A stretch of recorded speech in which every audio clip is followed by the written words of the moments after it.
Okay, welcome everybody. Also, as a Dean of Aerospace Engineering, it's an honor for me to welcome Walter Lewin here, and I would also like to say on behalf of the Executive Board of the University, a special welcome and our gratitude for that you are willing to be here and give us this lecture today. This all started about 2 or 3 years ago at a breakfast during an off-site meeting with deans and directors when Anka Mulder and I and Daan Lenstra were discussing the excellent physics lectures of Walter Lewin on the web, which are world famous for their quality, their didactic quality and their inspiration they give to people in the USA but actually worldwide. And then we thought, wouldn't it be a nice idea to invite him to Delft? Would that be possible? And today he's here. There was a few years in between. The reason for that was that actually there were some health problems in between, and at some point I've learned this week that Walter's family was told that he had only 48 hours to live and actually had 3 consecutive heart surgeries in a very short time. So it makes us extra grateful that you are here today. Because I've been a long time fan myself and many people in the university, and so it was good to have you here. It started all again when Anka Mulder was sitting next to Walter Lewin, because at the Open Courseware conference, Walter received a prize for his contributions to Open Courseware, MIT Open Courseware.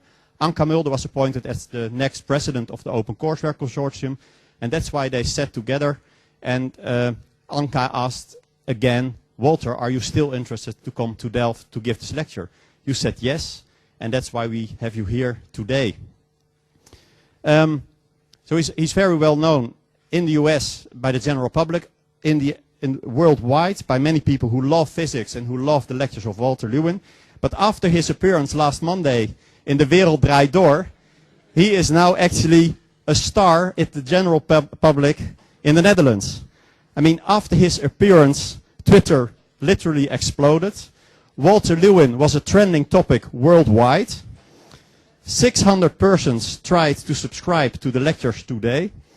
And in 10 minutes after the Wereld Draait Door, and over 1,000 tried afterwards. So you are lucky to be here. There was also a lot of attention from the press. And I think this is rightly so. As you will see today, and I hope you will also see later on the internet, the way Walter Lewin teaches is special, is an inspiration, and the original goal for inviting him here was actually to inspire our teachers how to teach. But the goal has become much wider. As you can clearly see, the real power of Walter Lewin is to inspire everybody to love science. Of, as we say in Dutch, om van beta en techniek te houden. You make them love science. There's no choice left, right? So, I mean, that is the special quality, and I hope to see that today. There's a practical point. If you have a cell phone with you, please switch it off right now, because we don't want it to interrupt the lecture. But without further ado, I'd like to give the floor to Walter Lewin for his lecture. Okay. A short applause for him, please.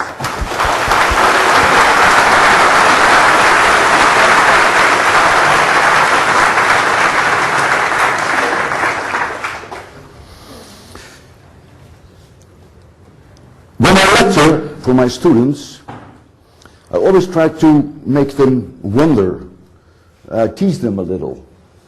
And at the same time, I try to make it fun. And I try to make them see their own world in a different way. That's really the goal of my lectures. To make them see the world in a different way. And I thought there was no reason why I would do it any differently today.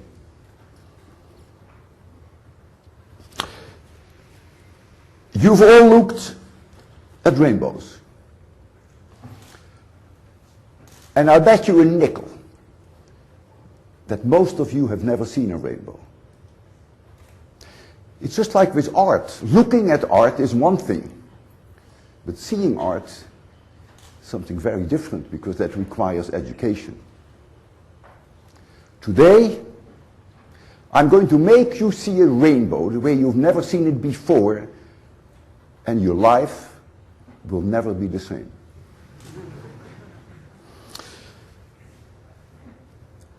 I'm going to ask you 6 questions to see what you remember from rainbows. Now those, of course, who have seen on the web my lectures about rainbows, they probably know all the answers. That's fine. And in fact, I gave many of the answers away 2 days ago at the show De Wereld Draait Door. So let's take a look at 6 simple questions. And you are lucky in a way that I like you, because my students got 16 questions to answer. So, if we can have the light down a little, then we see here 6 questions. Radius. Some people may say radius. Radius? Does a rainbow have a radius? Well, a rainbow is a perfect arc, part of a circle. So if it is a perfect circle, there has to be a midpoint somewhere. That midpoint is probably below the horizon. In fact, not only probably, almost certainly below the horizon. So there is a midpoint to that circle, and from that midpoint to the bow, then you can express that in terms of degrees. You can measure that in terms of degrees. Do you have any rough idea what that radius is? Or maybe it's different in the morning than it is in the afternoon. It's fine if that's your answer. So I want to know roughly what the radius of the rainbow is. Then, what is the color sequence? Is red on the outside? Or is blue on the outside? Or is red on the outside on Wednesday and blue on the outside on Thursday? You've looked at rainbows. Have you ever perhaps noticed that there is an enormous difference in sky brightness outside the bow and inside the bow? And I'm going to ask you to answer the question. If the answer is yes, I have, I want to know where you think the sky was brighter, inside or outside. Is there perhaps a second bow? And if there is a second one, where should you look for it in the sky? And what is the color sequence of that bow? Is there red on the outside or blue on the inside? Or does that depend on circumstances? I will excuse every non-scientist in my audience if they don't know the answer to the last question. In fact, there may even be 20% of you who don't even know what polarized light is. And if you don't know what polarized light is, then of course you cannot answer the question, are the bows polarized? So, here are the 6 questions. Who knows the answer to all 6? Just raise your hand. No one. 5. Who knows the answer to 5? Shame on you. You've never looked at my lectures on the web? There's a 5. Who knows the answers to 4? Okay, we got 3 hands. 4 hands. Who knows the answer to 3 questions? There are going to be 6, 7 people. Who knows the answer to only 2 questions? Only 6, 7 people. Who knows the answer to 1? Okay, now the real truth. Who knows the answer to none of them? All right. Look behind you there. You people have looked at rainbows, but you have never seen them. After my lecture, you will be able to answer all these questions without any difficulty. And as I said, your life will never be the same.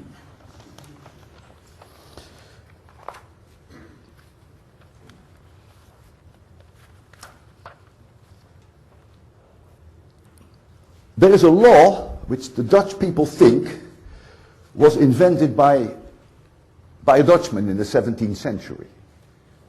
Willebordus Snellius. And we in the Netherlands call it the Wet van Snellius.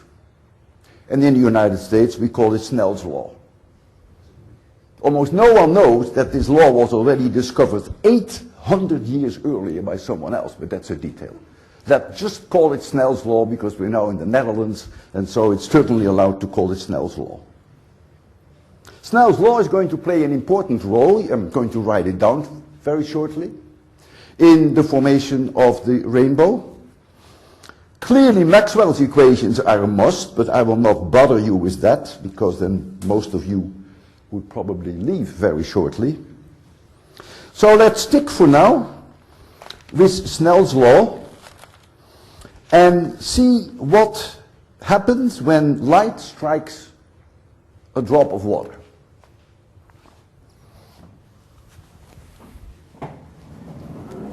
We can have more light, by the way. We can turn the lights full now.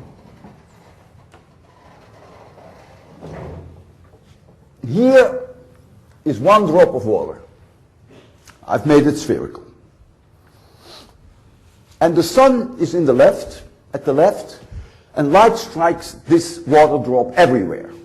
Also here, here, here, here. But think about it, it's a three-dimensional object, so also here and there. But I only can make a two-dimensional cross-section.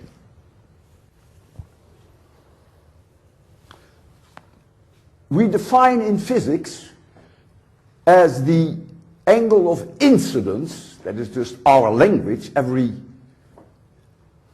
field has its own jargon, we call that the angle of incidence. That is the angle, in this case, between this incoming light beam, think of it as a light ray if you like that, between the incoming light ray and the line which is normal in physics means perpendicular to normal to the surface. So in this case, that is the radius, which is normal to the surface, and this angle, therefore, I call I, which is the angle of incidence for that ray. But if you take the angle of incidence for this one, that's obviously 0. So as you go from here to here, the angle of incidence of the light as it strikes the rainbow increases, and I have here chosen an angle of roughly 60 degrees. You will see shortly why I chose 60 degrees. Now comes Snell's law. First, a little bit of light will be reflected. I'm not going to talk about that today. But some of that light will enter the raindrop, and we call that refraction. Don't confuse that with reflection. We call that refraction again. It's a jargon word that we use as physicists. And this is therefore the angle of refraction. And this is now where Snell's law comes in. Snell's law says that the sine of I, if you don't know what the sine is, then, well, there's not much I can do about that. Sine I equals n times the sine of r, so this is the angle I, this is the angle r, and n is what we call the refractive index. What it really means is, roughly for water, for instance, to give you an example, n is roughly 1.3, it means that light travels in water 30 times slower than it travels in vacuum. And if n were 1.5, like it is in glass, then it travels 50% lower. That is the meaning of the index of refraction. So, if we know the index of refraction for the water, and of course I need that today, and we know the angle of incidence, which we can choose. We can take 0, you can take 10 degrees, you can take any value you want to, then you can calculate with Snell's law the angle of refraction. And here you see it. This light goes into the water drop, reaches point B, and some of it escapes. I'm not going to talk about that, but some of it comes out. Some of it is reflected. Again, it's a big difference between refraction means it goes into a new medium. Reflection means it stays in the same medium, but changes direction. And when it reflects, this angle is always the same as that angle. So this is also R. So here you see it reflected. So at A it's refracted, at B it is reflected. And it reaches point C, And again, two things happen. Always two things happen. Some of it is being reflected back into the raindrop, and some of it comes out.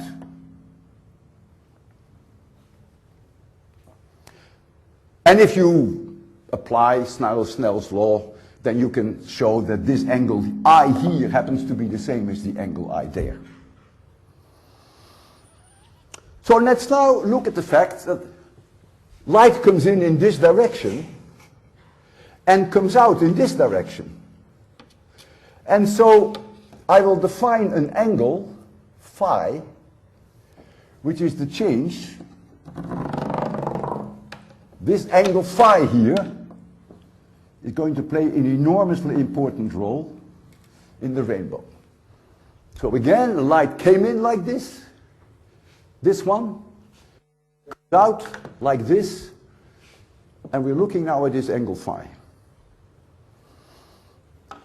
Even a high school kid should be able, with very simple algebra, to show that phi equals 4r minus 2i. And I'm not expecting that you're going to check that now, just take my word for that. It's a very simple thing. For one thing, there is 1, 2, 3 r, 4 r's, and there are 2 i's, so 4i minus 2i, you know, not a bad thing.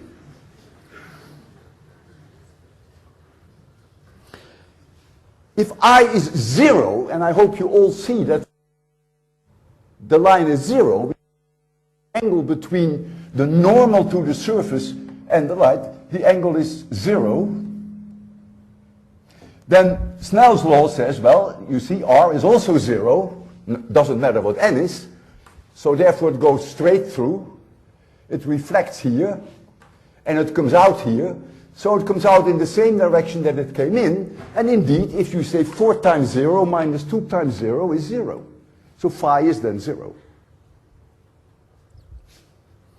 But now, let us look at the different values of I, and let's see what phi is going to do. If we can have the lights down a little.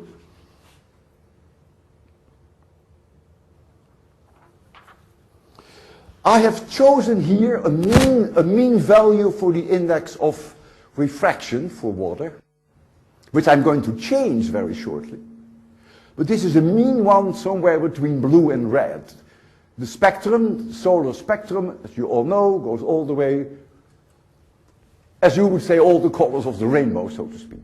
So you have red is the shortest is the longest wavelength, and blue is the shortest wavelength. And I've chosen something in the middle with an index of refraction of 1.336. And then you see Snell's law there, and you see the equation phi equals 4r minus 2i. So you pick I, any value you want to. I chose 0 to begin with. Snell's law tells you, oh, that's right. Am I doing this? The people have wired me, you see, and that's always a... I told you this was going to happen.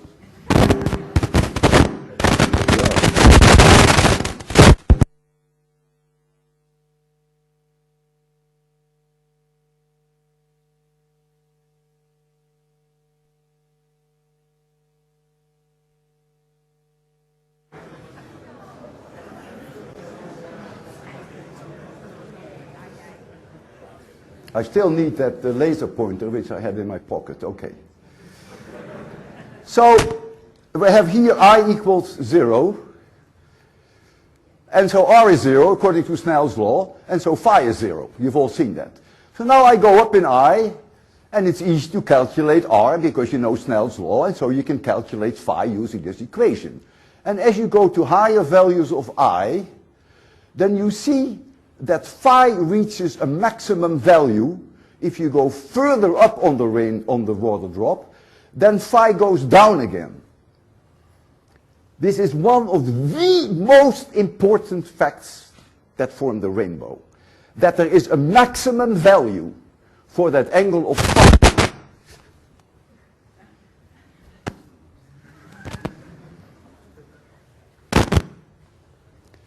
So that means you guys have to do something about this. I would say just knock one out. Excuse me? Oh, you blame me for it now. It's always the easiest, yeah. You think I have, yeah. But I don't. I have the flashlight in. The proof is my flashlight. You guys wired me up with 2 independent systems, and I told you that's risky. I made my point.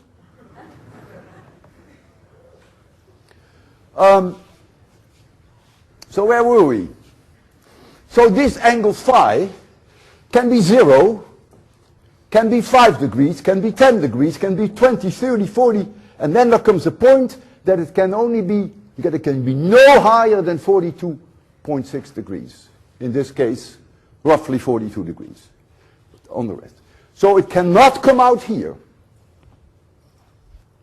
Keep that in mind. This is very important what's going to come.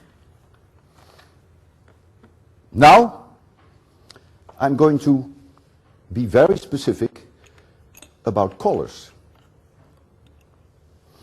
The index of refraction is different for red light than it is for violet light. Violet is the extreme end of the spectrum. I will always use the word blue. Violet light is actually different to see in rainbows because there isn't that much in the sun, but violet light is, of course, the extreme. It's the shortest wavelengths of all. And I will tell you what the index of refraction is for red light, N. Equals 1.331. And the index of refraction for violet light, you may want to call it blue, it's a little higher, is 1.343.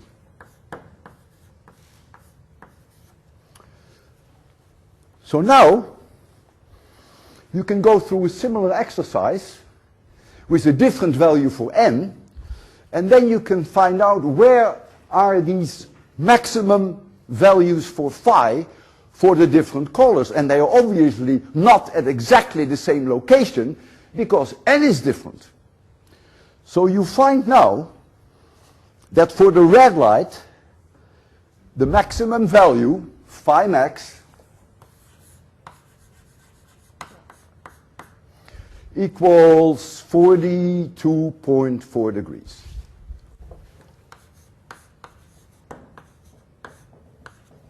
You see, I'm very close to the 60 there because I went up there only in steps of 10. And phi max for the blue light is smaller. It is 40.6. And today, I will call this all the time 42, and I will call this all the time 40. But these are the exact numbers. But it's easier for me to just call them 42 and to call them 40. Now, here you see only one ray that hits the water drop at 60 degrees, but there is a huge number that hits that water drop at 60 degrees. What you could do, for instance, is you can rotate about this line the whole picture in the blackboard, take it in your hand and just rotate it around, and that figure is not going to change. The sun doesn't know what up, down, left or right is. So the sun will have light coming in here, and then there is this angle phi, but light that came in at the bottom at 60 degrees would come out there at the same restriction of the angle of phi. And so when you rotate it around, what it means is that you get a cone, you get a conical surface, because the drop itself is spherical. And so if I have now one water drop, and I have here a screen, and I have light hit a water drop, then the light that can come out, the red light, can come out at any angle, but no more than 42 degrees. So I'm going to draw that here. Oh, actually, you don't believe this, but MIT has made for me a very special triangle. One angle is 42 degrees. So why do you think that is? So, in this direction 42, in this direction 42, and then, as I said to you, it's a conical surface. So this is what is thrown back in the red color, but everywhere in between red is allowed. This is just the extreme value. This angle here is 42 degrees. Or if I do the same now for blue, then that's 40 degrees. MIT never made me one for 40 degrees.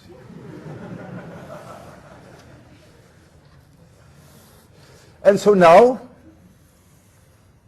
the blue light has at its extreme value this end of the cone, then this angle here is 40 degrees, and for red this angle is 42 degrees. And all the other colors in between the blue and the red fall, of course, in between the value 42 and 40. Now, what it means that if you look at the light that you see here, then all the colors are present. Because light that is here is smaller than 40 degrees, it's smaller than 42 degrees, so phi has no problem with that. Every single color is allowed within this cone, and therefore the light here will be white light. It's very important that you digest that for a minute, that the overlap of all colors your brains experience as white light. And so inside this cone, all colors can come out and you see white light. Here, however, only red. And then as you go to smaller angles, you get blue. Suppose I did an experiment and I had here an enormously strong beam of light from the sun. And I actually wanted to see the distribution of light when I just let it hit this wall again. What would I see? I would see this. I would see on the wall a circle on the outside which is red. That's this circle. And then I would see one that is blue.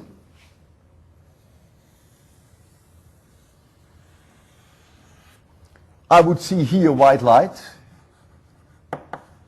I would see nothing here, no light, because you can't go larger than 42 degrees.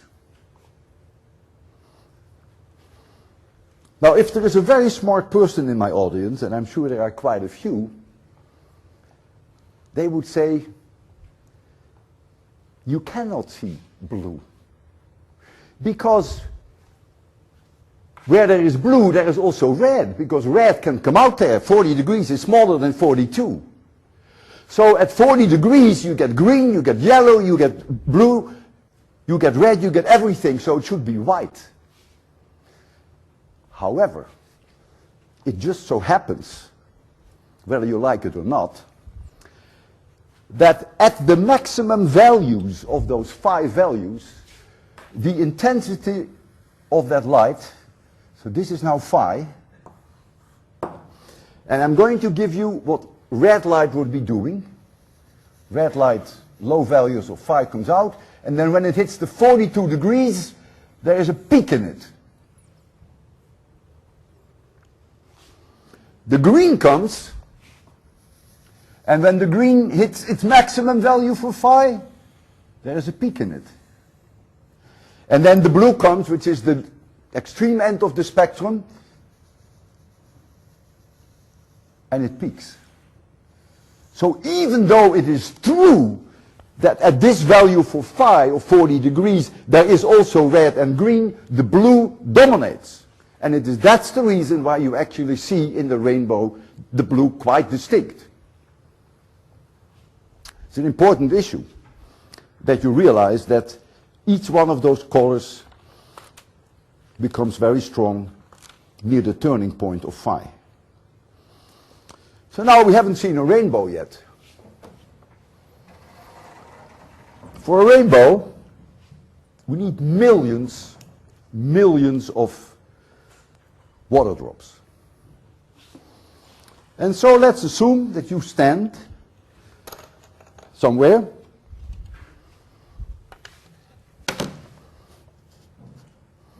You stand here. That's you. And let's say the sun comes in like this. Oh.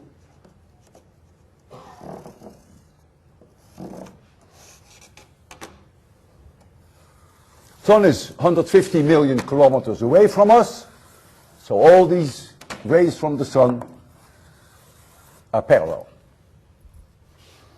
What do you see? Well, you see your own shadow. This is your shadow, here is your head. It's clear, right? Now it's raining here. And let's suppose you look in the sky in this direction.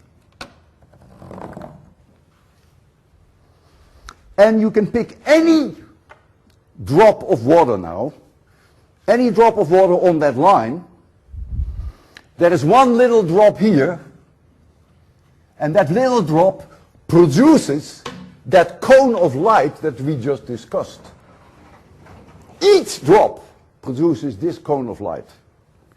So that one does it, but this one does it, and this one, they all produce that cone of light, which is at that angle of 42 degrees. I try now to paint the 42 degrees. So this angle is 42, and this angle is 42. And you look in that direction. Will you see light? You will not see light, because it cannot be larger than 42 degrees. And this is all that's going back. So if you look in this direction, there's no light coming to you. Let's now look at a direction which is very low. Take one here. Oh.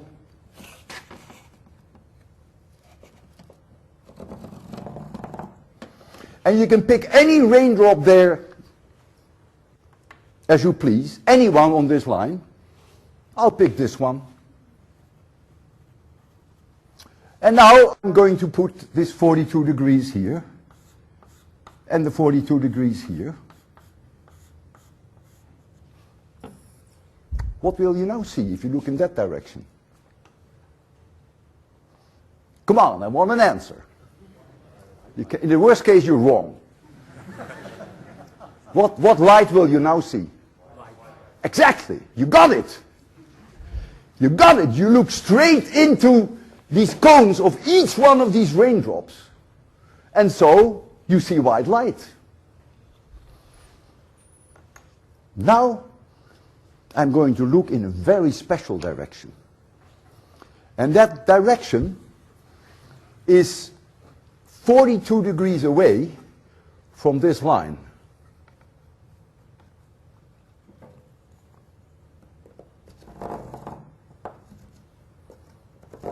And you may pick, so this angle now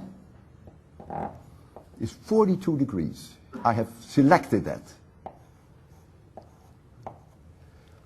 And now I put there, again, pick a random water drop, one here. This angle is 42 degrees. And this angle is 42 degrees. What do I now see? Excuse me? Red, and only red. Cannot be blue, because you're looking exactly at you're looking at it this way. And so now you see that all the water drops here, white light, all the water drops here, nothing, no light. That means if there are dark clouds in the sky, you better believe that you will see the dark clouds. Sky will be very dark because the water drop is not getting any light to you. If you look here, you see all that white light coming back. So high in the sky it will be dark, low in the sky will be bright, and if you just look at the 42 degrees, you see red. So what do you think you will see when you look at 40 degrees? You see blue. And the reason why you see blue is what I mentioned because of this peaking effect. So now, you have to realize that I don't have to look 42 degrees in this direction. I can go out of the blackboard, this is a two-dimensional cross-section, I can go out in this direction at an angle of 42 degrees. And then again, I will see only red light. So, what you have to do again, you have to rotate this figure about this axis. And when you do that, you're going to see in the sky a bow, which is red, a bow which is blue, below the bow it will be white, and outside the bow it will be dark. And so let me draw then for you what you will see. This be the center of the circle. You will see red here, and you will see other colors in between, and you will see green, blue here. And this angle is what? 42 degrees! So that's 42 degrees. And this is your shadow. If you were standing there, that would be the shadow of your head. The shadow of your head is always the center of your rainbow.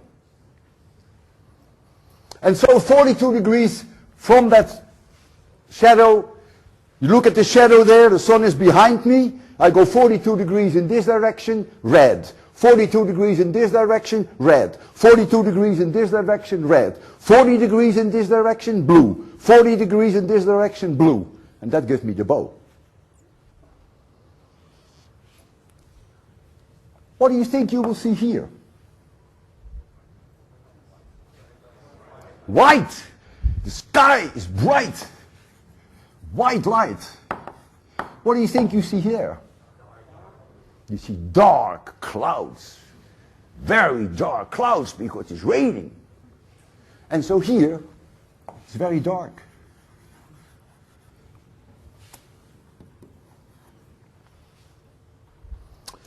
Now, I have to add something, without being as detailed as I have been. And this was already recognized by Newton, by the way. We have only looked here at rays which once refract, once reflect, and then refract out again. But you could also allow two reflections inside the water drop. And you can go through the whole physics again, turn the crank again, like this, and you will find then that you get again values for phi, which however now are not maxima, but they are minima. Don't try to see why that is a minimum now, just accept that for now. So that means you see a second bow for which the radius happens to be 52 degrees. You go through the same massaging and you find instead of 42 you will find 52 degrees. And we call that the secondary. And the secondary, so this is 42 degrees, the secondary is at 52 degrees, and with the secondary, the red is on the inside, and the blue is on the outside. The colors are reversed.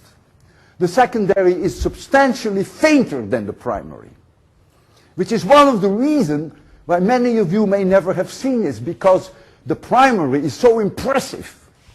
It has all your attention. And you are sort of hypnotized by this rainbow. And you dummies didn't even notice that the inside is white and that the outside is dark. It didn't even occur to you. This dark band here, of which I will show you an example, has a name. This is very dark. It's called Alexander's dark band.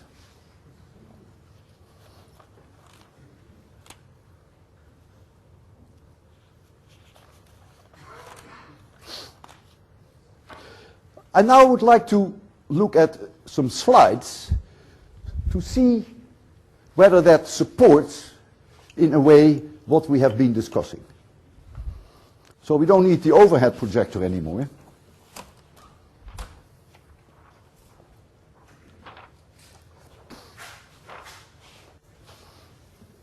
I dim the light in the usual way. Relax, we're not in a hurry. Dim it as much as you can, the lights.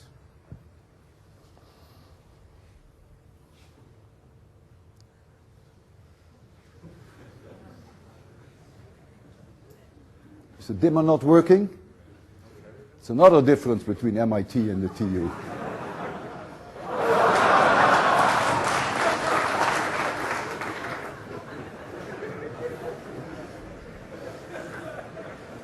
All right. First slide. First slide. Here you see what I've been telling you. You focus a little. So here's what I've been telling you, that you stand here. Here you stand. Here is that line that comes from the sun, and all that sunlight comes parallel in. It hits here a raindrop. This angle is exactly 42 degrees, and that raindrop will look red to you. You look at 40 degrees, this raindrop will look blue to you. If you have water right at your feet, which is possible, right at your feet, and if this angle were 42 degrees, you would see right at your feet red water. 42 degrees away from this line, that's all that physics demands, 42 degrees away from this line. This one is 42 degrees away from the line. You would see red. And I have done that countless times. It's great fun. I'll show you how you do that. Going to the next slide. This is the maestro himself, Newton. You see the primary bow here. If you look very closely, you see exactly what I have done. You enter the water, you reflect in the back, and you come out in front. That gives you the primary. The secondary, you enter the water, you reflect once here, you reflect again there, and when it comes out, you get the secondary bow. And the colors are reversed, which of course is not shown here.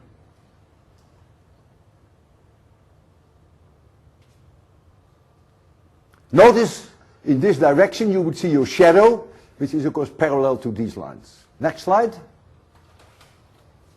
This is how you could really feel very, very good about yourself.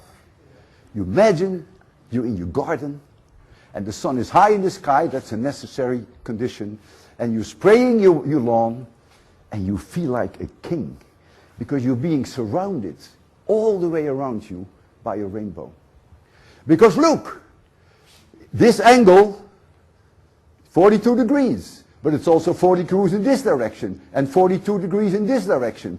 And so everywhere around you, you will see red. And then you will see here blue, and then you will see here white light. And believe me, every time that I water my garden in Connecticut, where I have a house with a lot of grass, I do this every time. You always feel great when you do that. the sun has to be high in the sky, of course, to get it all the way around you. So they're really literally water drops right in front of my feet. Next slide, please.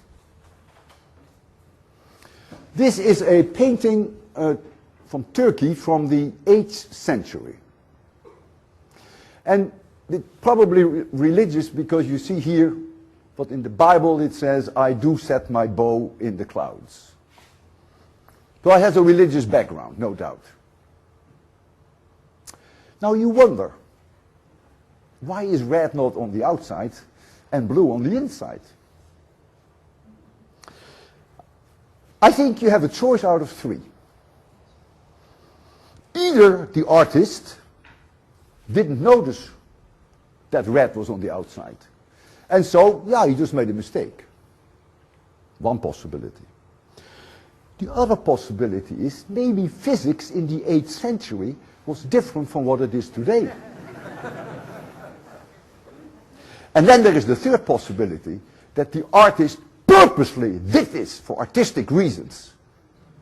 I think that's what it is. He did this purposely. Next slide, please. Yeah, this is one of those silly commercials to cheat on you. Sunshine Rainbow Maker. Tell me, why is this not a rainbow?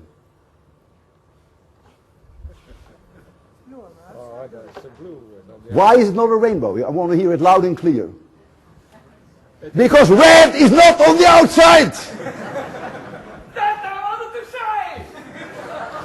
say! You were slow. So this is not a rainbow. So this is a cheat. But nevertheless, they sell them, and so it's fine. Next one. Ah, yeah. This picture is from 1972, from January, when it was freezing cold in the Boston area. I lived in Winchester, and I was going to give my first lectures on rainbow at MIT. And I needed some slides. So I asked my daughter to go outside with me, hold a water hose in her hand, and put her fingers on it so that the water would spread out, get a lot of water drops, and I would take the pictures. Now look at this. Red on the outside, blue on the inside. You see all this white light? You now know where that comes from. And there's no light coming here from those water drops, because that's larger than 42 degrees, so you look straight through and you see the forest. Now the bad thing. The bad thing is poor Emma. Next slide.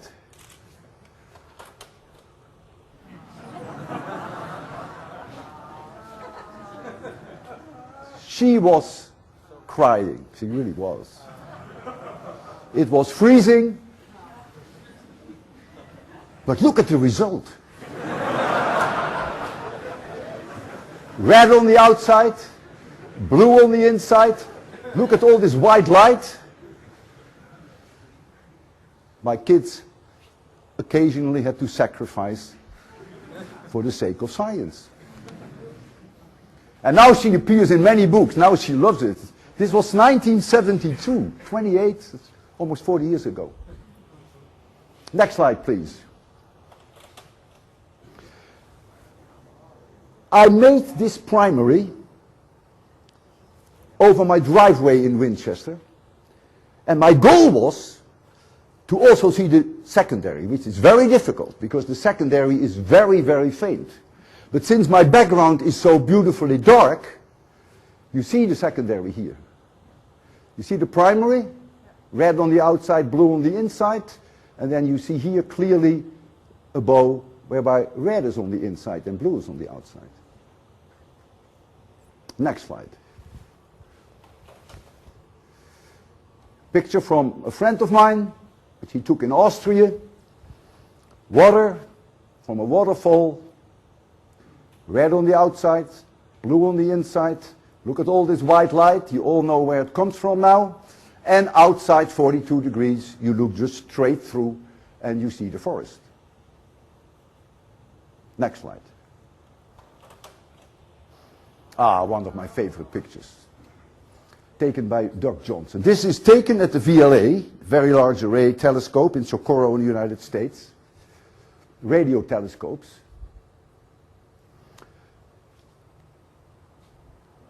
Primary bow, red on the outside, blue on the inside. Look at the sky, much brighter here than there, very dark. Secondary bow, colors reversed, red on the inside, blue on the outside. And remember, here we have maximum values of phi. Here we have minimum values of phi. Minimum means that light can also come out which is larger than 52 degrees. That's why the sky is there, again, a little brighter. Because if light that comes out that is larger than 52 degrees, if all the colors can do that, you get again white light. And so that's why you have light here, this very dark band, Alexander's band, and then here the sky becomes, again, a little bit brighter. You can close that now. These beautiful rainbows you typically see when the water drops is somewhere between 1 millimeter and 2 millimeters. When the water drops become very small, there is another aspect that is going to be very important, which perhaps only the physicists in my audience will be able to appreciate. Light, after all, is a wave. If you have an enormously small pinhole in an opening, very small pinhole, and you shine through that a laser beam, then the light spreads when it comes out of that. And that is the result of a phenomenon which we call diffraction. Don't confuse it with refraction. It is diffraction. It has to do with the wave character of light. What I have done so far is called geometric physics.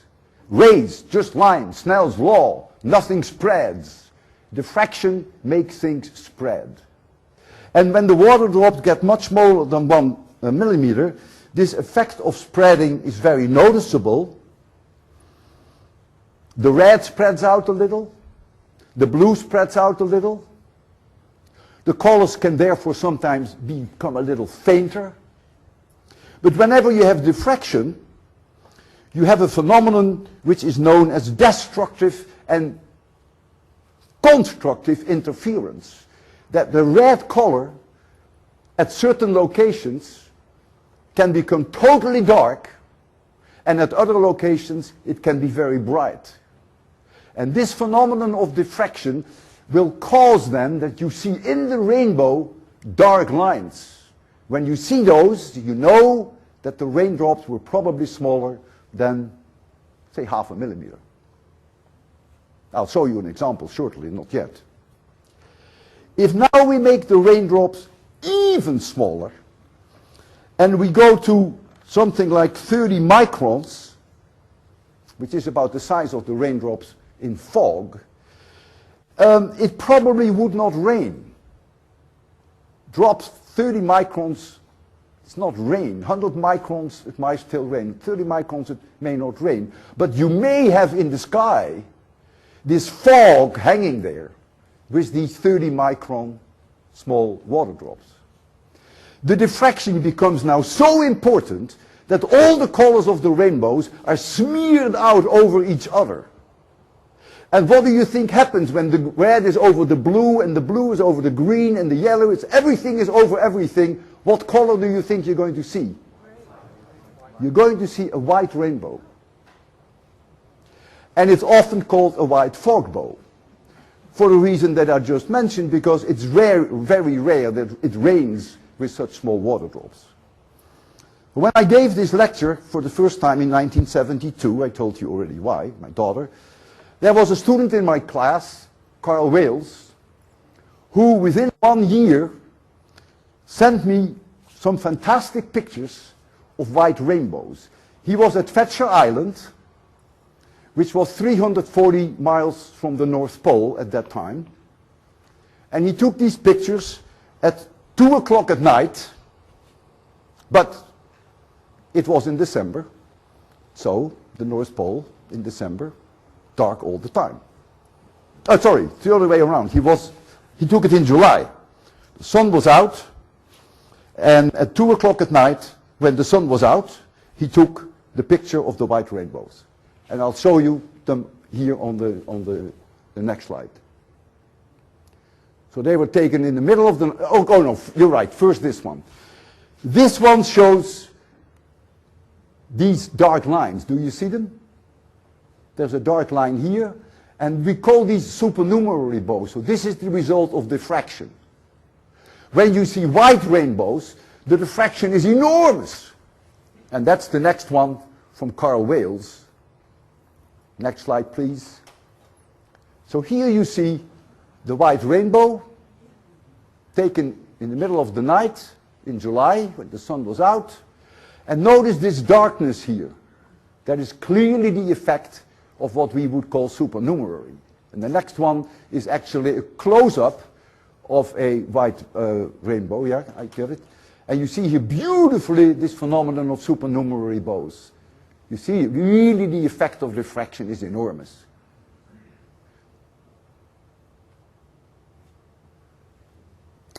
So the white rainbow, I've never seen a white rainbow in my life, actually.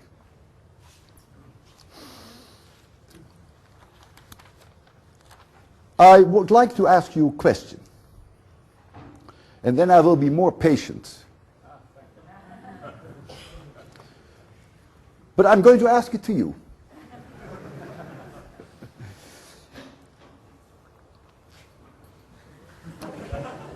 It's very close to sunset. And the sky is red. Everything looks red. We've seen that at sunsets. And it just so happens there is a rainbow. Why not? What do you think you will see when you take a picture? Nothing. You failed the course.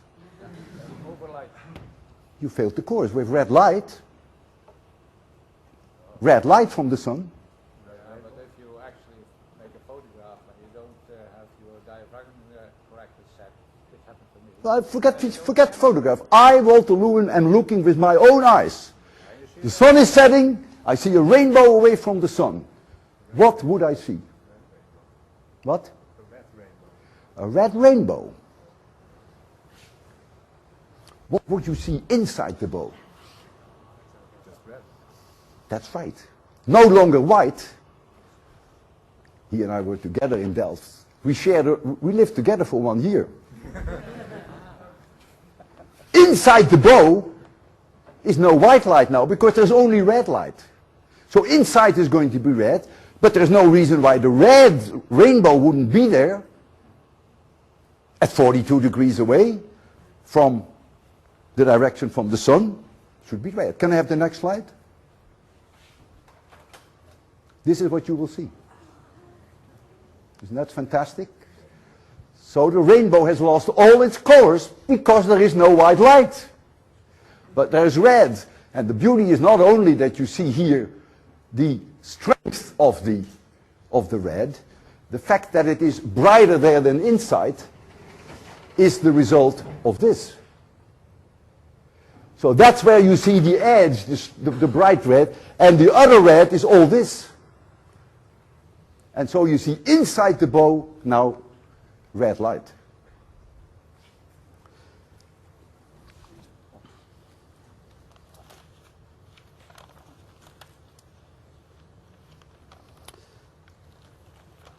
Okay. I think we've come to the point that we can try to answer the 6 questions. What is the radius of the bow? Yeah. What is the color sequence?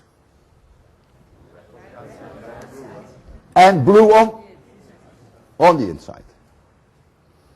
Where is the sky bright? Inside or outside? Inside. Is there a second bow in the sky? Where would you look for it? About 10 degrees higher. Is the red outside or inside? Red is inside. Now the last question. That was a nasty one.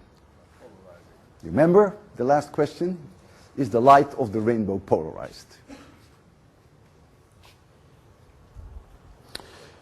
When you reflect light of any surface, or from air to water, or from water to air, or to glass, doesn't matter. Any kind of reflection. There is one and only one angle for the incident light. As it reflects under that angle, it comes out 100% polarized, and that angle has a name. We call that Brewster's angle. And the value of that angle depends on the index of refraction. I'll just give you a number. For instance, if you have sunlight falling onto water, that angle is 56 degrees. So when the sunlight hits that water at 56 degrees angle of incidence, that light is 100% polarized.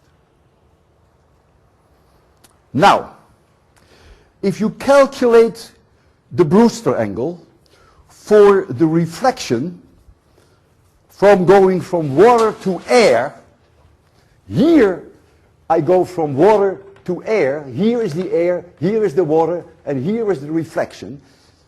I'm not going to tell you the equation of the Brewster angle, although it is an extremely simple one. Only depends on the index of refraction. Damn it, of course I'm going to give you the equation. The tangent of that angle, let's call it theta, is 1 over n. If you calculate that for water, you will find that that angle, the Brewster angle, is 37 degrees. Do any one of you remember what this value of r approximately was? If this is 60 degrees, which is just the right angle for the rainbow? Just maybe you remember it. This r, using Snell's law, was 40 degrees. This was 60, this was 40. Well, 40 is very close to 37. 37 is the Brewster angle.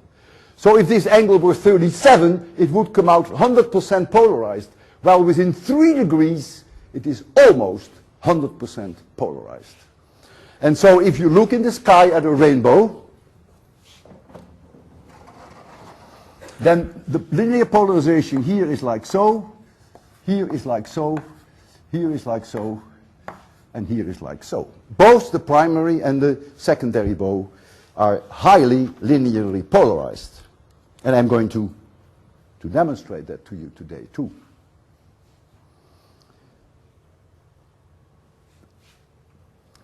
If you wear sunglasses, which are polarized sunglasses,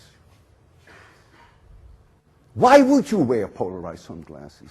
Why not just dark glasses? Why would you want them polarized? What? Yes. Since many surfaces in the environment, water, glass, reflect light.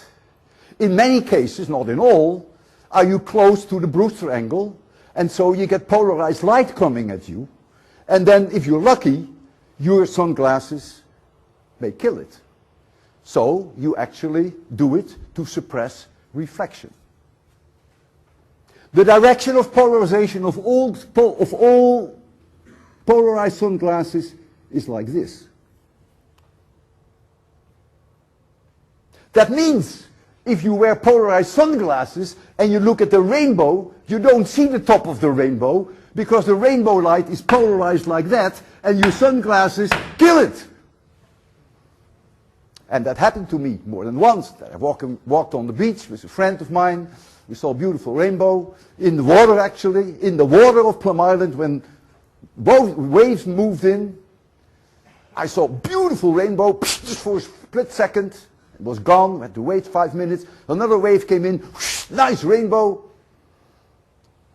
His name was Bill. I said, Bill, did you see these beautiful rainbows? He said, you're kidding. I don't see a rainbow. And I got very irritated with him. I didn't quite understand. It was so obvious at all. Until I noticed that he was wearing polarized sunglasses. I said, Bill, take your glasses off. He did, and he said to me, Walter, did you see the rainbows? I'm going to prove to you that the bow is polarized in the direction that I have indicated here. So now we've reached the point that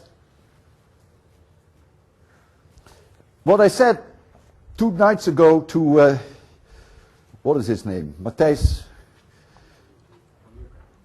Hoekkerk. Ik zei op een goed moment tegen hem, I'm going to make a rainbow with 1 water drop. And that's what I'm going to do now. But of course, I can really only make a rainbow if I would create rain here and I would have thousands and thousands of water drops. Therefore, what I'm going to do is not a cheat. I want you to know exactly what I'm going to do. But you will see everything I have taught you today. I'm going to do this. I have here what I call the sun. It's an enormously bright light. It's going to shine in your direction. We're going to mark it off so that it doesn't blind you. And here is 1 water drop. It's a biggie. But am I not allowed to make it a biggie? But it is 1 water drop. And that 1 water drop is going to do this. And we're going to put the screen down, and that's what you're going to see on the screen. You're going to see red on the outside, blue on the inside, white lights inside the bow, dark outside the bow. And then, with my linear polarizers, I will also show you that the light is linearly polarized. We have enough for those lights now. Now, you must understand that people here have been immensely kind to me because they have built this after the demonstration as I have it at MIT. And it is not easy to see this with 1 water drop. And so the people to whom I am really indebted, who have worked very hard on this and made it work, we think, is Peter Kikstra, Ronald van der Hoeven, and Jos Tempelman. I want to thank them very much for putting in all that time.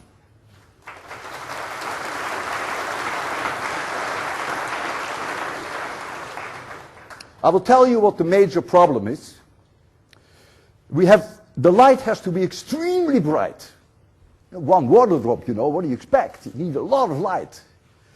And we do that with a carbon arc. A carbon arc are 2 carbons, they come together, and then they discharge through the air. You get a huge amount of light. But the carbon rods get smaller because they burn up, and so they have to be brought together again. And these instruments, 100 years ago, did that all by themselves.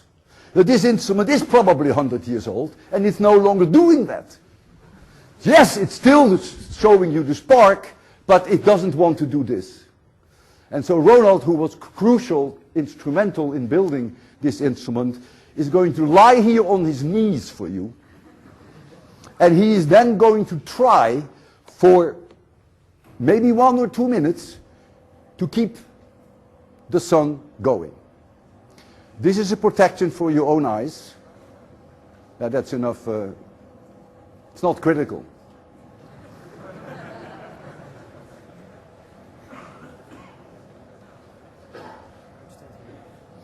Just relax for now. First this goes down.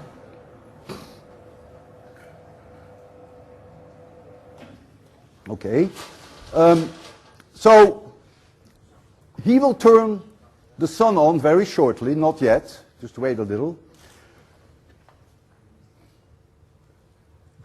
Don't expect too much. We have a saying in the United States is, you get what you paid for.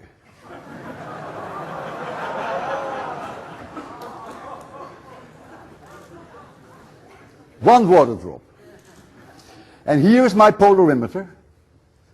And so when the bow appears here, I will show you that with this polarimeter I can make the light go through and I can kill it. That indicates then that the light at that location was strongly linearly polarized. If you're ready, I'm ready. Would you want us to make it dark first, or would you like to start it in light? Dark. Okay, so we're going to make it immediately completely dark. And be patient, because to get the sun going is not as trivial as you may think. And then to keep the sun going is even more difficult.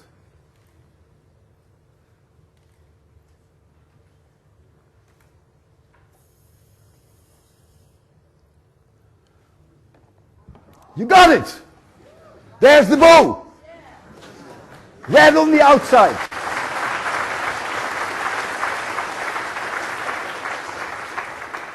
Red on the outside, blue on the inside. You see this white light. You see the darkness here. Now I'm coming with my polarimeter, and I hold my polarimeter in here. The light will still go through, although it is a little reduced because of the polarimeter itself is dark.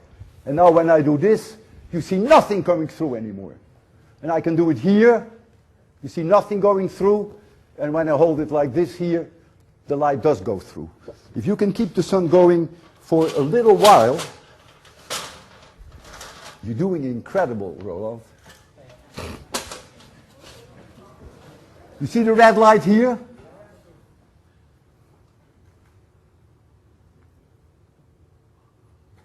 Yeah! I see a beautiful red drop! One drop was red. That's why it's red here. You did great, thank you.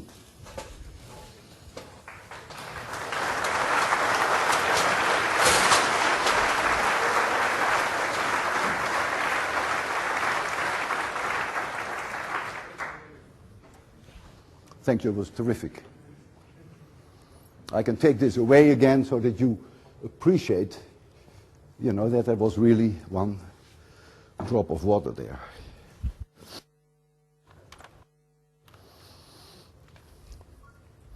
One day, it was June 20, it was 2004, I walked with my son, he was with his girlfriend, and I was with my girlfriend. My girlfriend happens to be here today, but now she's my wife, but that's a detail. So, we walked there at the Cordovan Museum in Lincoln, Massachusetts. It was 1 o'clock. Sun was high in the sky, June 20, sun was high in the sky. And my son Chuck said, "Dad, look there!" And what I saw, I couldn't believe. I could not believe what I saw. The next slide will show you what I saw. Make it as dark as you can.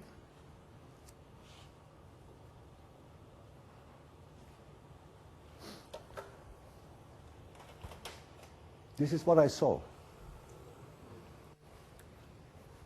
My head in the center, as it is, as I told you, in all rainbows, the shadow of your head is the center of the rainbow. Red on the outside, blue on the inside, white light inside the bow, and darkness outside the bow. I knew immediately that it couldn't be a rainbow, because the angle was more like 20 degrees and not 42 degrees. Being a physicist, I concluded that this could only be the result of transparent spheres. And candidates for that are small glass spheres or small plastic spheres. At the time I had no idea, but I learned later that sandblasting is done with small, very small spheres of glass, about 1.5 millimeters. And there was construction work going on there. And indeed, I saw it on the floor. I took a sample with me, of course. I wanted to know what it was. So what you see here is a glass bow. It has all the features that I have discussed today. And the only reason why the angle is 20 degrees and not 42 degrees is because the index of refraction for glass is 1.5 and not 1.33. And so when you start calculating these angles for phi maximum, well, then you get a different value. Every day, if you want to, you can see on the web a picture that is made available to you by NASA. And we call that the astronomy picture of the day. Some fantastic. In fact, when I turn on my computer, that's the image that comes up. That's the way I've said it. And so I had the idea to approach the person who produces these pictures, Robert, and I said, Robert, would you mind making this the astronomy picture of the day on the very day that I give my first lecture in the course of vibrations and waves, in which I discuss rainbows. And then ask the audience all over the world what causes this. And he did that. It was called the mystery picture of the year. It was on September 13, 2004, the very day that I started my lectures. And so people were allowed to send me the answers of what they thought it was. And I just want to share with you a few of those answers. I got 3,000 responses from people all over the world. I answered them all. It took me a lot of time. There were 50 people who had really sort of the right idea. Only 2 from MIT and none from the PE.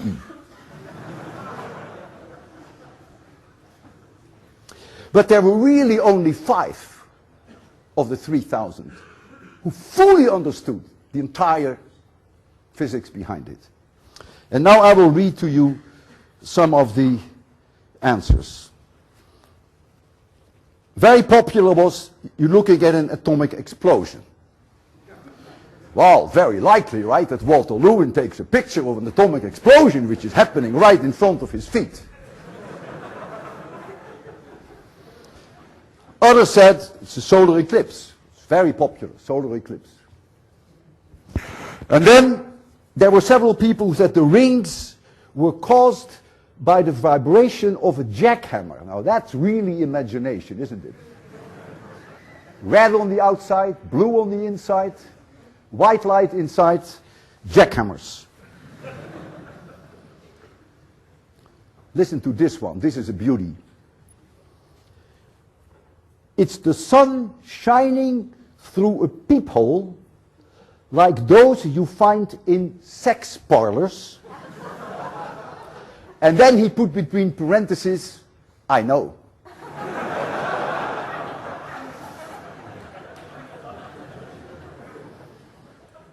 The best answer came from a 4-year-old.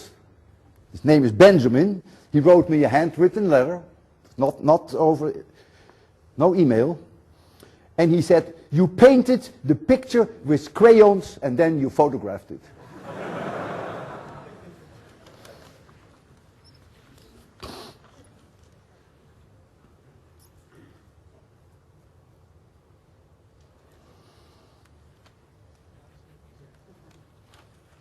The next time that you see a rainbow, you will check that red is on the outside. You will check that blue is on the inside. You will make sure that inside the bow, the sky is bright. You will look for the secondary. You will confirm that the outside of the secondary is blue and the inside is red. And if you happen to carry on you, as I do, 24 hours a day, a linear polarizer of your own, then you even check that the bow is polarized. This is a disease. I told you it's going to change your life, and I'm not kidding. Every single time that you will see a rainbow, You not only think about me, but you make all those tests. It is a disease that I have caused, but I cannot cure it. It can never be cured. It is a disease for life. The rainbows, for the first time, you have now seen. I told you that I often try with my students, that's enough for this one, I often try with my students to make them see the world in a beautiful way with relatively simple physics. And one classic question, of course, always comes up. Why is the sky blue and why are clouds white? If you can raise this screen, and I will write one equation on the blackboard. When white light strikes very small particles, smaller than a tenth of a micron, really very small. That's enough, yeah. Then the probability for light, so you have white light to start with, but white light consists of red, blue, yellow, green, it's all in the white light.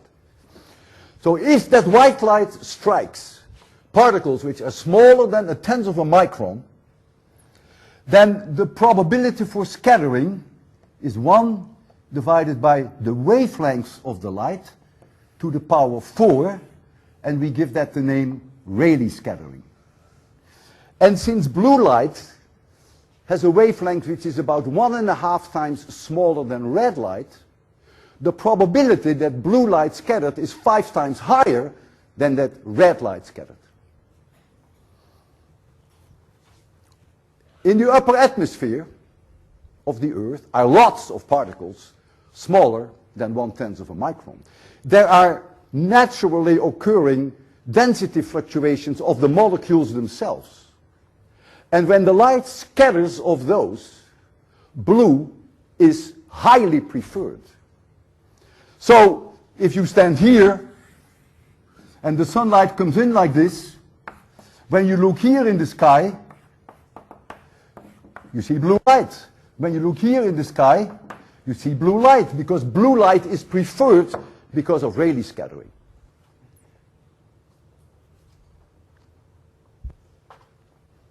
Well, why are clouds not blue then? Well, Rayleigh scattering only works as long as the size of the particle is smaller than a tenth of a micron. The moment that the particles become 1 micron or larger, then there is no dependence anymore on color. They all scatter the same way. We give that a name, we call that me-scattering. And I already told you earlier with the fog bows that these clouds typically have size particles, tens of microns. So it's way too large for Rayleigh scattering. So that's why clouds are white. Light scatters of the clouds, no Rayleigh scattering. And there are several ways that I can demonstrate that. I had to do it here in a way that is not the easiest, but nevertheless, I think you will get the idea. If you light a cigarette and you look at the cigarette smoke, then in the smoke are quite a few particles smaller than a tenth of a micron. Not all of them, but quite a few. And so we're going to have a light beam coming up here, vertically up, very strong. It'll be completely dark in the lecture hall. And I'm going to hold in there a cigarette, and you will see the smoke. And I would like you to see that as bluish. I'm going to make you think that it is bluish. That would then be a reason for Rayleigh scattering. That would be a reason why the sky is blue. If you still see a little bit of whitish, well, some of the particles, of the smoke particles, are not smaller than 1/10 of a micron, and so they may well give you white light. That is phase 1 of the demonstration, that I'm going to show you blue light. I'm not going to tell you yet about phase 2. So let me first get some smoke.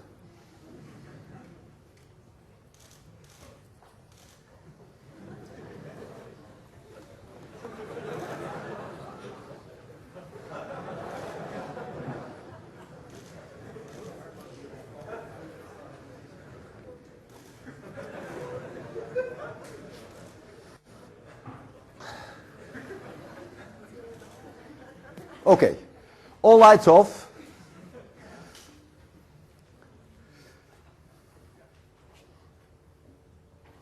Just give it a little bit of time. And I'm asking you now, and you should honestly answer. I first want to hear an answer from those who say, yeah, it looks bluish. Say yes. Now be honest and say no. So the no's have it, but it's very close. All right. Now I'm going to inhale this. And I'm going to put it in my lungs. And there is water in my lungs and water vapor. And so all these particles of smaller than the tenth of a micron, in no time at all, will grow to larger than 1 micron because the water will precipitate on these small particles. And so now when I blow out the smoke now, there's no Rayleigh scattering anymore. It's all me scattering. Therefore, it should be white. To make you see the difference, I do the experiment in the following way. I'm going to inhale the smoke. I'm holding it in my lungs, maybe a minute. Before I puff it out, to show you that it is white, I will again first show you this, so that you will see the difference. You ready for this? I can assure you that this is not a pleasant demonstration.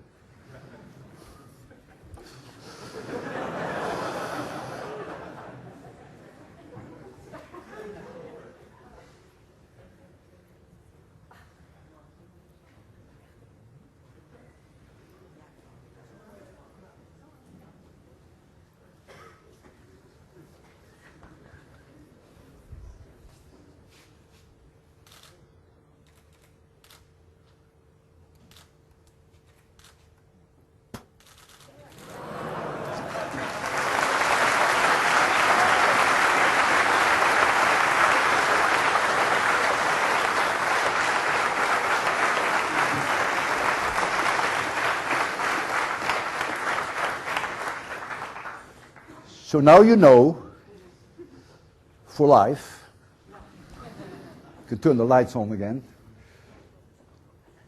why the sky is blue, Rayleigh scattering, and you know why the clouds are white, me-scattering. The size of the particles is what matters. If you're now very smart, you may be able, for yourself to figure out why at sunset the light of the sun turns red. If you're smart and you put everything together, you can figure that out. If you can't, there is always Walter Lewin on the web. And you pick one of my lectures, which is actually marked blue skies and red sunsets. That is cheating, but cheating is allowed in this case. I create in the lecture hall a red sunset. It's beautiful. Kids are wearing their pants. It's beautiful. It is romantic. It's impressive. And you can see that on the web. And I hope you enjoy it. Good luck.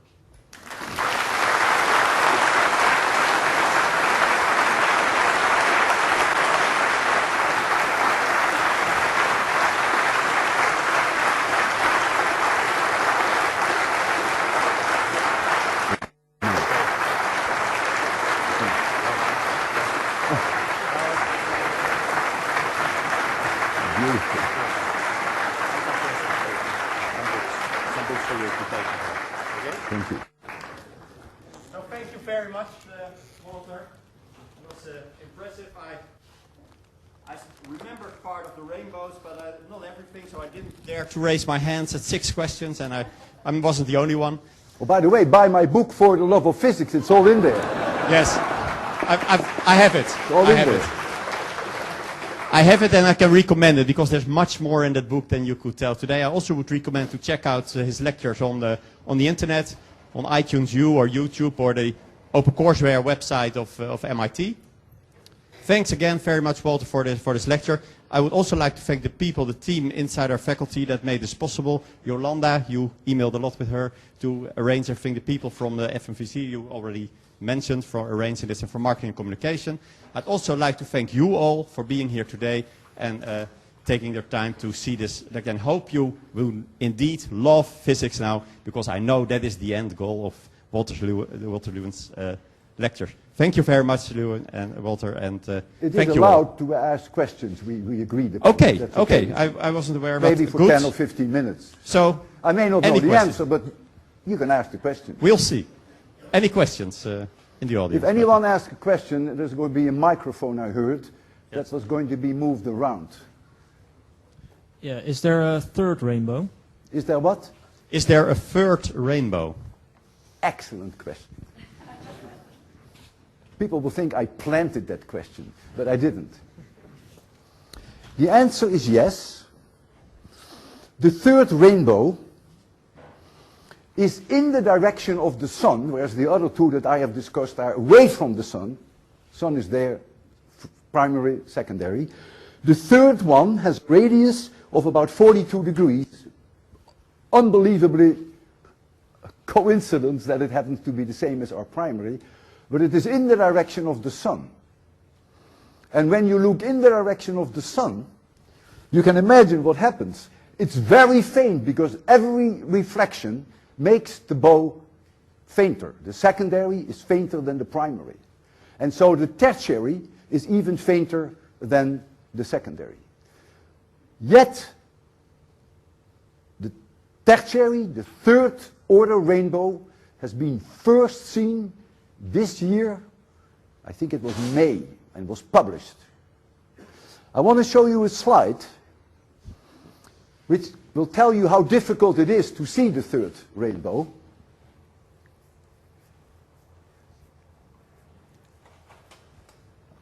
Look at the left part. That is what you and I would see if we look at the sun. All that white light is the light that goes straight through the raindrops. Remember that every time I told you something is reflected out, something is coming out. Well, all that light that is coming out, which I have not discussed today, that comes all out here. So here is the sun, and there it is. It's an enormously blinding light. And the actual third bow would only be this. So it has never been seen until recently, has been photographed in an incredible way. And you see, red is on the outside, and it also happens to be a radius of 42 degrees. Now the next question would be reasonable, and that is there a fourth order? The fourth order was discovered this year on October 10. And that was published even in the New York Times. It was big news. And I brought you the slide on which you see the third order and the fourth order. An enormous amount of filtering was done to get that white light under control. It's very faint, but if you have a little bit of imagination, you will see it. The next slide is the original slide of the publication. So you see here that overwhelmingly white light, which they have tried to suppress. Here you see the third order, and here you see the fourth order. The fourth order has a radius of about 45 degrees. It's a little larger.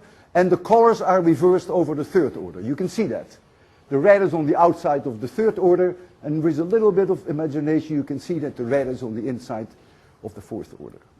And people have tried to see this for more than hundreds, literally for more than hundreds of years, because it's easy with the physics to predict where they should be, because you just allow for an extra reflection inside the raindrop, you turn the crank, which was the mathematics that I showed you, out comes the angles for phi maximum and phi minimum.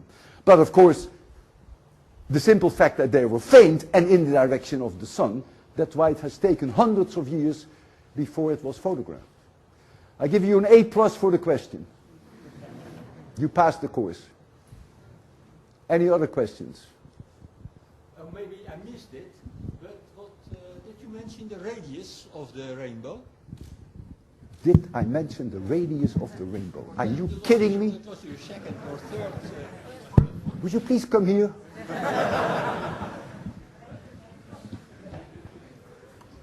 did I mention the radius of the rainbow? Are you wearing glasses? You see this number? You see here the center? You see here the red? So what is the radius of the rainbow? Isn't that what you asked? Something is missing to calculate it. That's the 42 degrees. He's expecting meters. Yeah, it's in a field of view you express a distance in degrees in the angle. That's Oh, you can't say it's 2 inches. No. You can only measure the... if I ask you how large is the sun, you cannot tell me it's about a centimeter. That's not right. But what you can do, you can measure the angle between the left side of the sun and the right side, which is half a degree. The moon is also half a degree. So here, again, you can only express it in terms of angles. What? The what? Radius, radius in het Engels. Hij dacht dan straal. Yeah, but it is Straal the is radius. straal. It is the Oh, straal. the distance of the rainbow could be 5 centimeters if you make it in your, because the garden could be 10 miles away from you. You could be very close to a fountain, as I showed you, the one that was made in Austria. They were probably 10, 20 meters away. As long as you have water, and the sun can hit that water, unobscured by clouds, and you see that water drops, and if the water drops have the right size, you will see a rainbow. And whenever there is a fountain in any city, I always, you can read about that in my book, because I know where to find the rainbow. So I always walk so that the sun is on my back, and then I look at my shadow, and what do? I look 42 degrees in this direction. What do you think I see? Red light. I look 42 degrees in that direction. What do you think I see? Red light. And so if you know how the rainbow is formed, you can see them almost at every fountain that you have in any city, provided the sun is out. Yeah. So always you're back against the sun, and you always look at your shadow first, and it is, if this is the line to the shadow, then it is 42 degrees from that line. 42 degrees from that line. 42 degrees from that line. Always 42 degrees. May I have the blackboard back, the one at the back? Because I have a question about that one. Excuse me, what is the... The question is that if you have the water drop, then there also is coming water out already at the first time. Does that also generate a bow? You mean what is reflected the first time? If I can see the blackboard... Let's use the microphone here. Or you want to see the rain,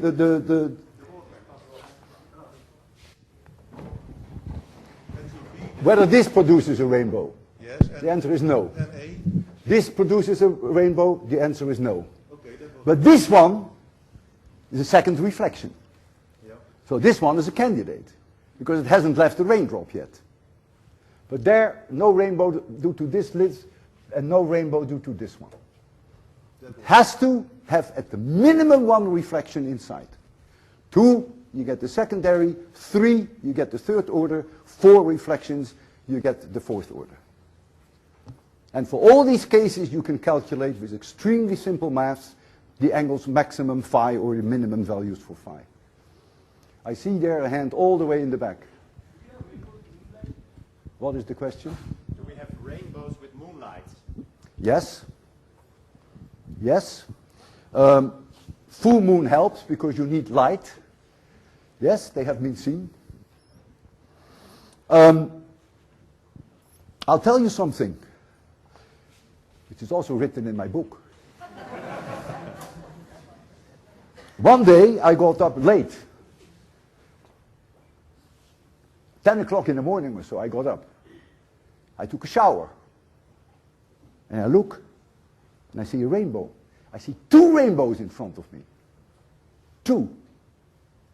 And both were primaries, because I can tell red was on the outside and blue was on the inside. So imagine here was I standing, water coming down, shower. Light from the sun was coming in through my window. Why did I see 2 primaries and not 1? What? Why? Because of what? The moon was there also? No, it was only during the day. The sun was bright. I was in my shower. The sun was shining into my shower, and there were water drops, and I could touch them. I could put my hand in the rainbow, actually. And there was a beautiful rainbow here, a short piece, and there was another one very close to it. They were clearly both primaries. What? Verschillende kanten binnen? The sun is 150 million kilometers away from us. So the sun comes only from one direction. It's interesting that... I hear two suggestions from the audience. I'll tell you. Okay. I'll tell you. I knew it immediately. I knew it immediately. I have two eyes. And if the rainbow is so close, then that direction, that line which I call the reference line, is different for your two eyes. Because your eyes are this far apart. So therefore, this point here, by one eye, was slightly different for the other eye. And so what I did to check it, I closed one eye, one primary went away, then I closed the other eye, and the other primary went away. So actually I had in my hands, I could touch them, I could measure them, I could say they're 7 inches long. They were right in front of me, and I had two. Two different eyes. That, of course, is never the case when the rainbow is so far away, then the distance between your eyes plays no role anymore. But when they are only a foot away from you, these two directions are different. And so the center of the two rainbows was my shadow, but it was the shadow of my eyes. And the shadow of this eye was different than the shadow of that eye because they are 6 inches apart. And this is so much fun that sometimes I purposely get up late. Seriously. And try to see these two rainbows again. Yeah, it's really great. Any more questions? Are all water drops or raindrops perfect spheres? What is the question? I cannot quite hear it. It's not your problem, it's my problem. Are all water drops perfect spheres? No. It's a very good question again. They are slightly oblate, and so it is more difficult to calculate than, depends on how oblate they are. The radius, because of that, changes a little bit, yes. It's a very good question. So this is an ideal situation that you assume they are spherical. If they're very small, it's very close to accurate, actually. But you're right, there are cases whereby it's clearly been demonstrated that the effect of the oblateness of the water drop played a role, yes. Because they come down, you know, it's the wind that they produce themselves, it's the pressure. Yeah. What about when it is hailing or when there is snow and yet there is also the sun shining on it? Can you get rainbow then? You should be able to answer that yourself. Because what did I say when I saw the bow on the ground? I said it must be spherical and it must be transparent.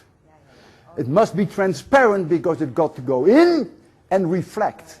Snow doesn't do that, hail doesn't do that. So I give you an A+ because you answered it correctly.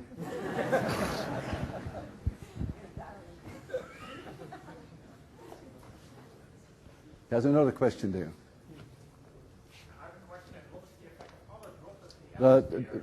Take the microphone, please. You illustrated the rainbow for one droplet. Now in the atmosphere we have many droplets. And, many what? Many droplets. Many rain droplets. Yeah? So the light that comes out from one droplet, it can meet another droplet and then change angle. Okay. Is that, if I understand your question correctly, I may not, and you should correct me. In this calculation, the radius of the raindrop did not come in. Unless it is smaller than 1 millimeter, then you get the supernumerary bows. But whether the raindrop is 1 millimeter, or 1.5, or 2, the calculation that I made to calculate the angle for phi max is identical. because I only allow it to be a sphere. Nowhere have you seen in my calculations that I had to put in the radius of the raindrop. It's not my if question, it's small actually. enough, you get diffraction, and then you get supernumerary bows. Maybe that was not your question. No, it's not my question. What I mean is, suppose that we consider one droplet, and then this light beam is coming out of this droplet, and then it's not, it's meeting another droplet. Yeah, so suppose now that we have two droplets instead of just one droplet. So maybe you can go to the picture of this droplet on the second board.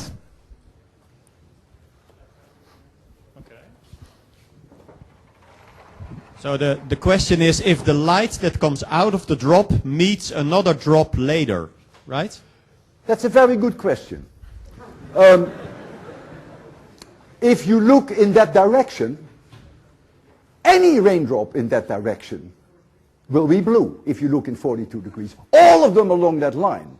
And you may then, through this second interaction, you may some of those light rays from sun drops, but all others will also have to be red, because the angle is 40 degrees. And so you will still see it red.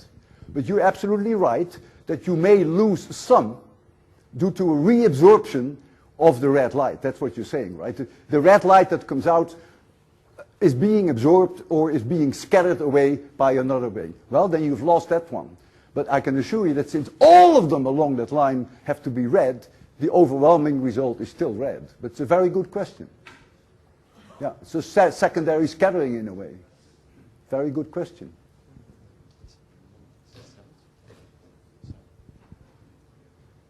Yeah, go ahead. How come sunlight is white? Is it possible to make a rainbow I will from... first want to answer a question here. Oh, sorry. Why is the sunlight white? There's only one answer, and that is that the surface temperature of the sun is 5,700 degrees. And any object that is 37 degrees, like you and me, we radiate electromagnetic radiation, but of a very, very, very low frequency. So low that we don't even emit visible light, we only emit infrared light. And you know you do. When you hold your partner at night, you feel the warm body. That's infrared radiation. Because we are 37 degrees.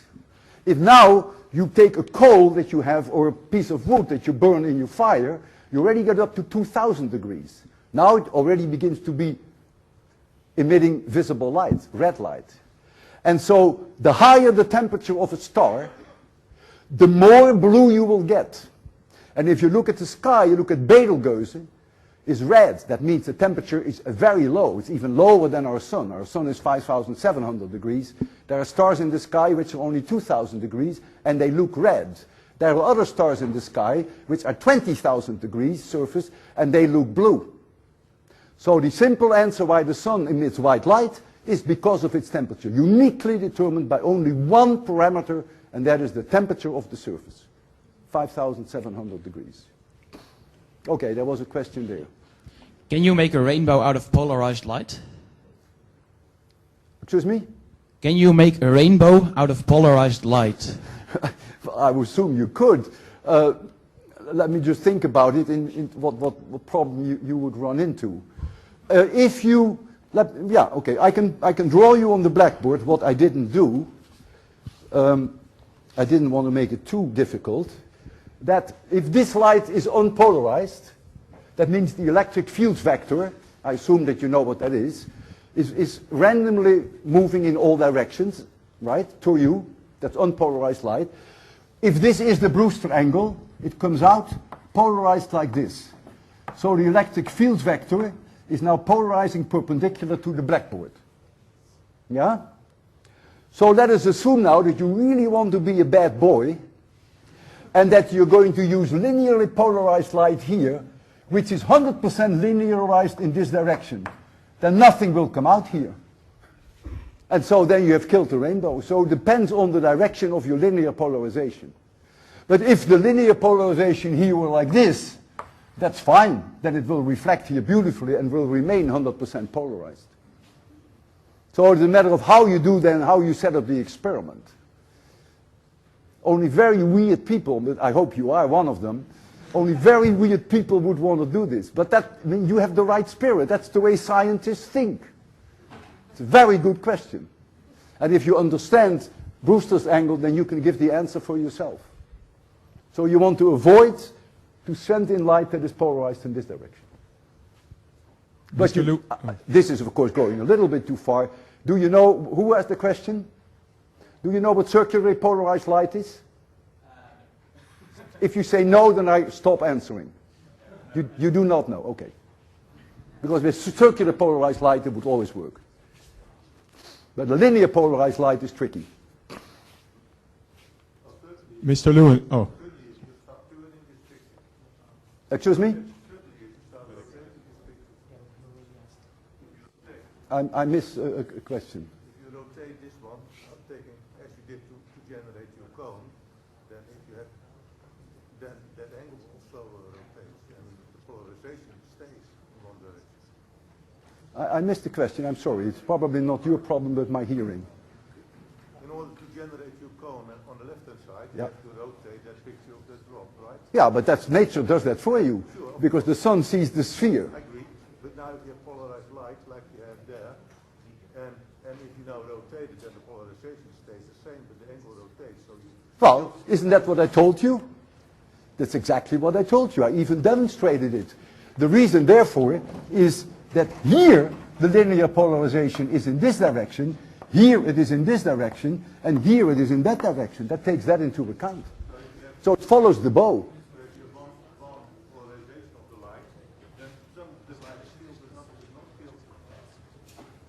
I missed the question, I'm sorry. I think really the point is that the angle of polarization changes with the bow area that you look at. Is that correct? The The point angle you're of trying to polarization changes with what? It is about the difference between the two angles of the bow and the light coming in. That matters, right? That's So sort this of- light from the sun is unpolarized. Yes. Light from the sun is unpolarized. And it becomes polarized, linearly polarized at this point of the reflection. Exactly. But if you rotate it around Yeah. the direction, then of course the polarization also has to rotate. And that is why you get this. Exactly. Exactly. So the direction of polarization Yeah. indeed changes because you rotate it. That And was I the tried to demonstrate that to you. I held my polarimeter here, and Exactly. I held it here. And that was the point, I think. So it does man was change, right. yeah. Yeah. That was Stays the, always tangential along the arc. Yeah. yeah. And that was the point It he was does. trying to make. So the exactly. question is a good one. It does. Yeah. It's exactly this way. Mr. Lewin, if we look at the surface of an oily pool, we also see different colors. We might see purple and green. Jaco, can you translate it for me? Yes. Sorry, it's not your problem. I have a hearing problem. Yeah, and it's always difficult in a lecture hall. You also see different colors when you look at oil surface. You Yeah. see the Yeah. purple and greenish. Okay. How it does has this that- compare? That has a name in physics. We call that thin film interference. It's a totally different phenomenon. But it is the result of the fact that you get reflection of the surface of the oil, and some light goes into the oil and then reflects from the bottom. Yeah? And then the one that comes directly from the surface is now going to interfere. So here's your oil film. Light comes in and reflects. But some of it goes in through and comes out like this. And these two have a different in phase now. Are you familiar with the fact that waves have a phase? Yeah? If the phase difference, which is the result of this, is 180 degrees, these two kill each other. And you see no light. If the phase difference, however, is 360 degrees, or a multiple of 360 degrees, then they support each other. But an oil film doesn't have everywhere the same thickness. So an oil film is more like this, say. And so you see different colors here that support each other than that you see here. It's a classic problem that we give students on an exam. So you may see here constructive interference, which is red, because this path difference is just right for constructive interference for the red, whereas here the path difference may be just right for blue light. And that's why these oils, we call it thin film interference. So So that's why these oil spots have beautiful different colors. Okay, thanks. I think I also hear that the press wants to ask you some questions. So for now, and our students, they have to study for their exams next week anyway. So I would like to leave it as such. And again, thank you very much, and applause, please. Okay.